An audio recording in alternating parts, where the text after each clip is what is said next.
And then there were two. So I've been talking about possibly, hypothetically, if I were to get rid of any of the three cars I currently have, those two, plus the RX-7, which one would go? Or which one would I keep? After a lot of consideration, a lot of driving, especially in this guy, it's definitely not on the list of departure. This guy, that's a hard pill to swallow as well. All you have to do is get in either of them and you'll find out why. Just drive it for a good 15 minutes. It becomes very evident that it's not an easy decision. It's quite a dilemma. It's still a dilemma. On the other hand, the third car, the RX-7, which you don't see here, doesn't mean it's gone. It's just put away. One of the reasons why, one, it's very, very, very old. It's over 27 years old. It's gonna start to need things, little things. The engine, solid. Transmission, solid. Drivetrain, solid. Electronics, decent. Parts, starting to brittle, starting to fall out. Things are just going. Still leaks oil, still that to resolve. I think you can kind of get where I'm going. Yeah. Is that if it had to be down to the three here, or that I have, the first to go would be the RX-7. And that's kind of a difficult choice to make, but when I think about the life span of these cars, when I think about how old they are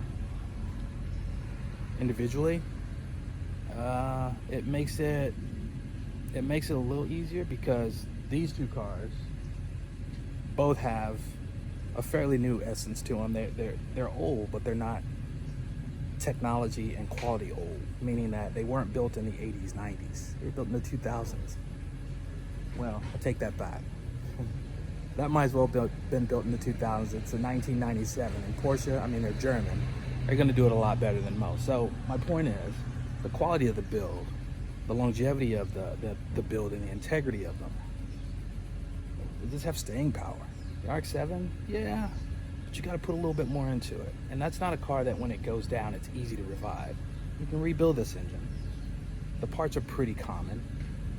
You won't break the bank, and it won't be a painstaking undertaking. The same with the M3. The RX-7 is a very complex engine setup. There aren't a lot of parts. You have to have a block that's in decent shape. You have to have rotors that can be used, or they have to be sourced. Mazda hasn't undertaken the restoration direction on that car yet. Not saying that they won't. They've currently released information that the old MX-5s are now going to fall into that restoration line where they'll create parts that you can get to restore your car. The RX, it's a little bit more commitment and investment because those things weren't cheap to begin with. So that's still a bit of an unknown.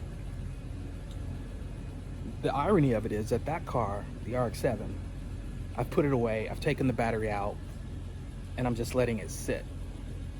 I'm not worried about any electronics not firing up. Like with this car, when I took the battery out and replaced it, I didn't drive it at a steady speed for a long period of time to reset the computer. So when I went to smog it, they kept saying the computer wasn't ready. And I'm like, why the hell wouldn't the computer be ready? Well, you got the electronics. This car, you can do the same thing. You can take the battery out, but to let this car sit for a long time, it's a flat engine. So the oil's just gonna sit on one side of the heads, right? Well, either of the heads is gonna sit on top of it. And so if you don't flush that out, that's not gonna be good. The RX-7 can sit for a year. You put a battery in it, fire it up. You might get a little bit of smoke, but for the most part, it's ready to go. And so that made it easy for me to go store it away and not worry about driving it right now. Been dealing with batteries. Had to replace batteries on a number of cars, not just these two. So one less battery is not a bad thing. And not having the 997 anymore, one less car altogether. But I do miss that car. If I still had that car, we'd have a bigger conversation. It'd be 4 minus 1. and then which of those three would remain.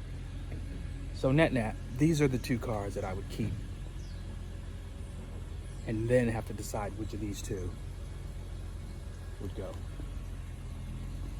And that's really not something I want to have to decide right now. But if today was the day, the RX-7 would be out. The rest, to be continued. All-wheel drive.